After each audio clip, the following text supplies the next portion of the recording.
Mari kita bedah studi kasus terakhir yang sangat relevan dengan dunia perkuliahan, yaitu penggunaan fotografi berbasis kecerdasan buatan dalam karya akademik. Dalam bagian latar belakang, terdapat seorang mahasiswa yang menggunakan aplikasi berbasis AI untuk mengedit foto potret sebagai bagian dari tugas kuliahnya. Mahasiswa ini merasa sangat puas karena teknologi AI mampu menghasilkan foto yang terlihat sangat halus, bersih, dan tampak sangat sempurna secara visual dalam waktu yang sangat singkat. Namun, muncul sebuah permasalahan ketika karya tersebut dikumpulkan.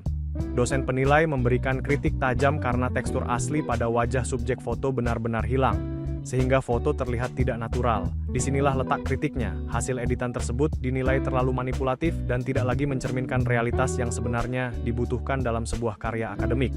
Melalui tahap analisis, kita bisa melihat bahwa mahasiswa tersebut terlalu bergantung sepenuhnya pada hasil otomatis yang ditawarkan oleh AI.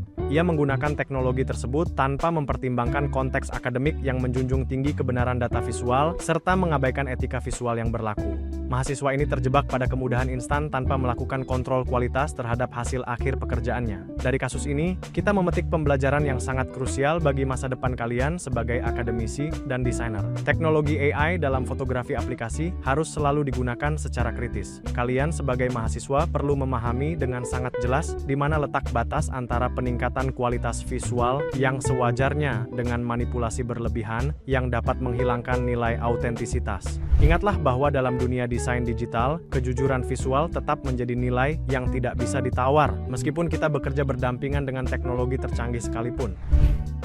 Setelah kita membedah berbagai tren teknologi dan studi kasus teknis di bagian pertama, sekarang kita akan melangkah lebih jauh ke bagian kedua, yaitu memahami bagaimana pengaruh tren media sosial terhadap fotografi itu sendiri.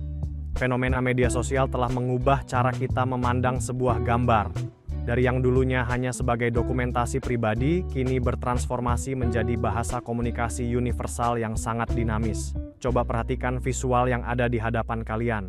Mulai dari seni fotografi kopi yang estetik, penggunaan kamera klasik yang kembali populer, hingga interaksi digital yang direpresentasikan melalui tablet dan media sosial. Semua ini menunjukkan bahwa fotografi bukan lagi sekadar soal menekan tombol rana, melainkan tentang bagaimana kita merancang sebuah cerita visual yang mampu memicu interaksi. Di bagian ini, kita akan mempelajari bagaimana algoritma, budaya visual populer, dan perilaku audiens di platform digital secara tidak langsung mendikte standar estetika karya kita.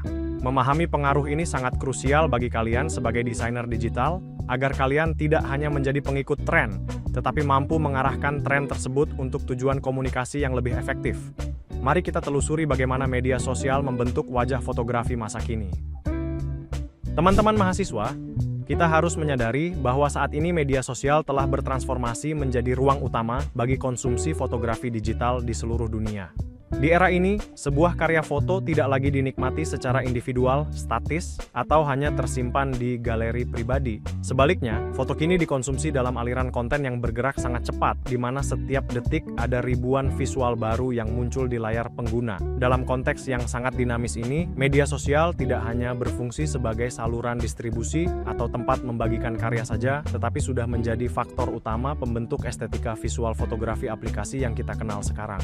Bagi kalian sebagai mahasiswa desain digital, memahami pengaruh mendalam media sosial terhadap fotografi berarti kalian harus mau membedah lebih dari sekadar keindahan gambar. Kalian perlu memahami bagaimana audiens berinteraksi dengan visual, bagaimana algoritma platform menentukan mana foto yang layak tampil di permukaan, serta bagaimana format spesifik dari setiap platform memengaruhi cara sebuah foto direncanakan dan dibuat sejak awal. Dengan pemahaman ini, kalian tidak hanya sekadar memotret untuk estetika semata, tetapi kalian sedang merancang sebuah aset visual yang memiliki relevansi dan daya pengaruh kuat di dalam ekosistem digital yang sangat kompetitif.